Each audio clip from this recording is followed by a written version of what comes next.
آزاد کشمیر میں اس وقت جو سیاسی صورتحال بن رہی ہے وہ صرف ایک وزیر اعظم کے انتخاب کا معاملہ نہیں، بلکہ یہ سوال ہے کہ مینڈیٹ، میرٹ اور عوامی نمائندگی آخر اس ملک میں رہ بھی گئی ہے یا نہیں۔ ذرا اس پورے معاملے کو سمجھنے کی کوشش کیجئے۔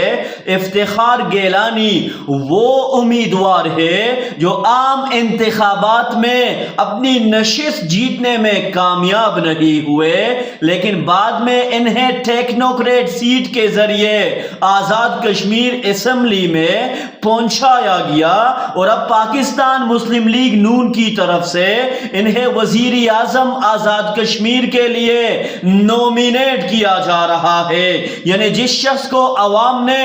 براہ راست منتخب نہیں کیا، وہ اب اسی عوام کا چیف ایگزیکٹو بننے کے پوزیشن میں آ گیا ہے۔ یہ صرف ایک سیاسی فیصلہ نہیں، بلکہ ڈیموکریٹک مینڈیٹ کے بارے میں ایک بہت ہی سیریس سوال ہے، اور یہاں اصل بات صرف افتخار گیلانی نہیں ہے، اصل سوال سسٹم کا ہے۔ آزاد کشمیر میں پچھلے کئی مہینوں سے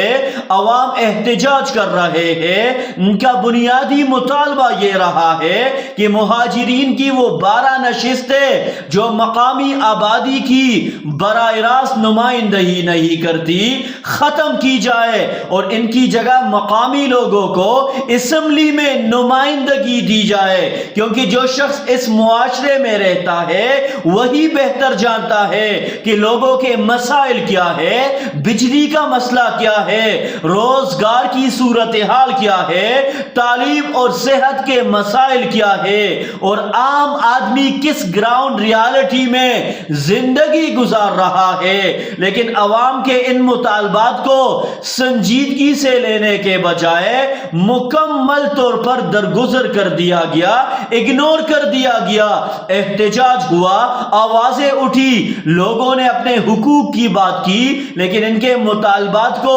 اگنور ہی کرتا گیا۔ حالات یہاں تک پہنچے کہ عوامی غصہ بڑھتا گیا، اعتماد کم ہوتا گیا، اور پھر ایسے ماحول میں انتخاب ہوئے جہاں ٹرن آؤٹ نہ ہونے کے برابر تھا۔ جب عوام کا ایک بڑا حصہ سیاسی عمل سے ہی لا تعلق ہو جائے تو یہ صرف الیکشن کی ناکامی نہیں ہوتی، یہ سسٹم پر اعتماد کے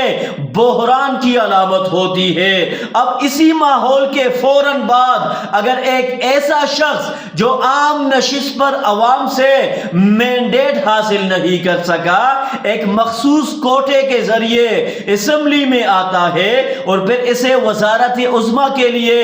آگے کر دیا جاتا ہے، تو عام آدمی لازماً سوال کرے گا پھر اس کے ووٹ کی حیثیت کیا ہے، اس کی مرضی کی قیمت کیا ہے، اور الیکشن کا مقصد کیا رہ جاتا ہے۔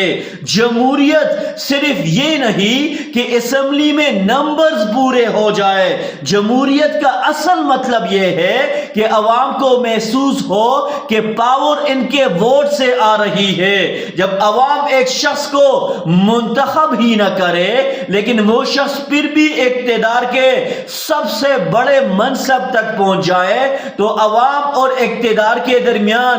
گیپ مزید بڑھتا ہے، اور یہی وہ چیز ہے جو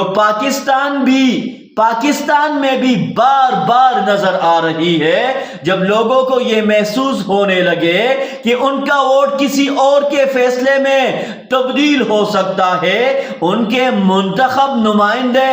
پیچھے کیے جا سکتے ہیں، اور میرٹ کے بجائے سیاسی ضرورت فیصلہ کرنے لگے، تو پھر مسئلہ صرف ایک حکومت یا ایک پارٹی کا نہیں رہتا، مسئلہ پورے پولیٹیکل سسٹم کی کریڈیبلٹی کا بن جاتا ہے۔ ہم اپنے بچوں کے لیے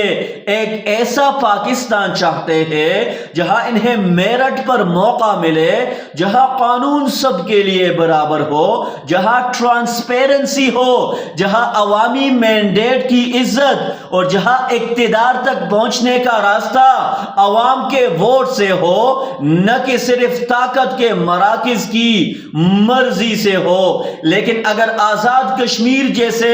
حساس معاملے میں بھی عوامی نمائندگی کے بجائے پولیٹیکل انجینئرنگ کا تاثر مضبوط ہوتا جائے تو پھر عام آدمی کے ذہن میں ایک ہی سوال پیدا ہوگا، آخر یہ ملک کس ڈائریکشن پر چل پڑا ہے؟ یہ صرف افتخار گیلانی کا معاملہ نہیں، یہ سوال ہم سب کا ہے۔ کیا پاکستان میں عوام کا ووٹ واقعی فیصلہ کرتا ہے یا فیصلہ کہیں اور ہوتا ہے، اور ووٹ اس فیصلے کو قبول کرنے کے لیے صرف استعمال کیا جاتا ہے؟ یہ سوال آج آزاد کشمیر پوچھ رہا ہے، لیکن اس کا جواب پورے پاکستان کے مستقبل سے جڑا ہوا ہے۔